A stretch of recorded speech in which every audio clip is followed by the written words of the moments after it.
আমি বর্তমানে সরকারি প্রাথমিক বিদ্যালয়ের শিক্ষক হিসেবে কর্মরত আছি। সম্প্রতি একটি শরিয়া ব্যাংক আল আরাফা ইসলামী ব্যাংকে ভালো পদে বেতনে চাকরি হয়েছে। এমত অবস্থা আমার কোনটি বেছে নেওয়া উচিত? আমার কেন জানি মনে হয় আমাকে কেউ কিছু করেছে, কারণ মাঝে মধ্যে আমার ঘরে থাকা অবস্থায় আমার মাথা এবং চোখ কেমন জানি মনে হয়। আমার ঘরের ভেতর ভারী হয়ে থাকে। এতে আমার করণীয় কি জানতে পারি? বাচ্চারাও অনেক কান্নাকাটি করে। দেখুন, বর্তমানে কোরআন তেলাওয়াত ঘর বাড়ি থেকে, বাসা বাড়ি থেকে উঠে গেছে। সকাল সন্ধ্যার আমল উঠে গেছে। মিউজিক আমরা চাইলেও ইচ্ছাকৃত অনেকে শুনে, আর অনেকে ইচ্ছাকৃত শুনে না, ইচ্ছা ছাড়া শুনে। মোবাইল ফোনের রিংটোনে শুনে, রাস্তাঘাটে শুনে। এগুলো শুনতে শুনতে হারাম করতে করতে করতে করতে মানুষের স্পিরিচুয়াল পাওয়ার কমে যায়, আধ্যাত্মিক শক্তি, রুহানি শক্তি কমে যায়। এর ফলশ্রুতিতে শয়তানের উপদ্রব, জিন্নাতের উপদ্রব এগুলো অনেক বেশি বেড়ে যায়। তখন মানুষ নিজেকে আর সঠিক পথে আনতে পারে না, অসুস্থ থাকে। তো এই সমস্যাগুলো এখন ঘরে ঘরে। এই জন্য 1 নম্বরে প্রয়োজন হলো তাওয়ায়ে নাসুহা, সকল গুনাহ থেকে বেঁচে থাকা। বাসা বাড়িকে ছবি, প্রাণীর ছবি, ভাস্কর্য, মূর্তি এগুলো থেকে পরিচ্ছন্ন করা। মিউজিক যাতে 1 সেকেন্ডের জন্য বাঁচতে না পারে সেই ব্যবস্থা করা। এবং সেই সাথে বাসা বাড়িতে সকল মাসনুন আমল, রক্ষা কবচ আমল, সকাল সন্ধ্যার দোয়া, প্রবেশের সময় বিসমিল্লাহ, বের হওয়ার সময় বিসমিল্লাহ, সালাম দিয়ে প্রবেশ, এই আমলগুলো নিয়মিত করা। কোরআনে কারিমের তেলাওয়াত যেই বাসায় উচ্চস্বরে নিয়মিত হয় আর অন্যান্য হারামগুলো থেকে বেঁচে থাকা হয়, সেই বাসায় দুষ্টজনের উপদ্রব বা সেহের, ব্ল্যাক ম্যাজিক কাজ করবে না। এই জন্য এই আমলগুলো আমাদের বাড়ানো দরকার। পাশাপাশি এ জাতীয় সমস্যা যদি আমার মনে হয় যে এটা আসলে জিন্নাতের কোনো সমস্যা, সেহেরের কোনো সমস্যা, তাহলে সেক্ষেত্রে ভালো কোনো রাকির পরামর্শ নিতে হবে। তারা পরামর্শ দিতে পারবে আপনাকে, এবং তারা যে রুকিয়া দিবে, ঝাড়ফুঁক দিবে, সেটা অনুযায়ী নিজে নিজে সেলফ রুকিয়া করতে পারেন বা রাকির মাধ্যমে আপনি ঝাড়ফুঁক করাতে পারেন। আমি বর্তমানে সরকারি প্রাথমিক বিদ্যালয়ের শিক্ষক হিসেবে কর্মরত আছি। সম্প্রতি একটি শরিয়া ব্যাংক আল আরাফা ইসলামী ব্যাংকে ভালো পদে বেতনে চাকরি হয়েছে। এমত অবস্থা আমার কোনটি বেছে নেওয়া উচিত?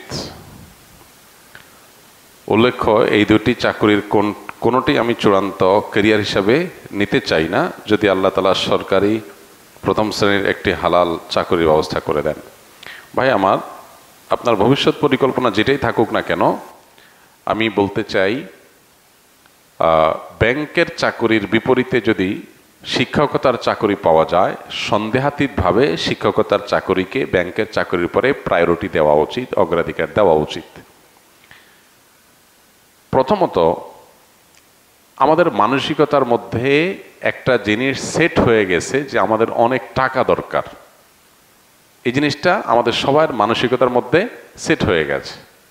ভোগবাদী পৃথিবীটাকে এমনভাবে সাজিয়েছে যে এখানে সবাই টাকা পয়সা কামাই করতে পারলে নিজেকে মনে করে আমি সাকসেস, আমি সফল। মানুষ সুখের পথ এটা নিশ্চিত করবার জন্য যতটা চেষ্টা করে, তার চেয়ে বেশি টাকা কামাই করার চেষ্টা করে।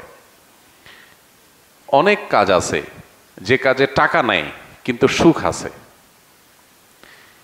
এখন এই পৃথিবীতে অবশ্য আমরা চিন্তাও করতে পারি না টাকা না থাকলে আবার সুখ থাকে কেমনে, টাকা ছাড়া আবার সুখ হয় কিভাবে, আমরা চিন্তাই করতে পারি না।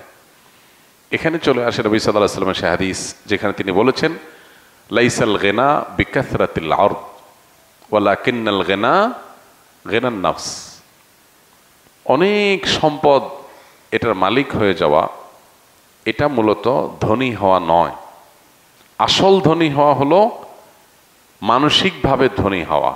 কোনো মানুষ যদি অল্প পেয়ে সে যদি বলে আলহামদুলিল্লাহ, আমারটা যা পাইছি এটা নিয়ে আমি অনেক সুখী, আমার আর চাহিদা নাই, আল্লাহর কাছে আমার তৃপ্তি আছে, আমি আল্লাহকে শুকরিয়া জানাই, আমার আর দরকার নেই, এই লোকটা ধনী।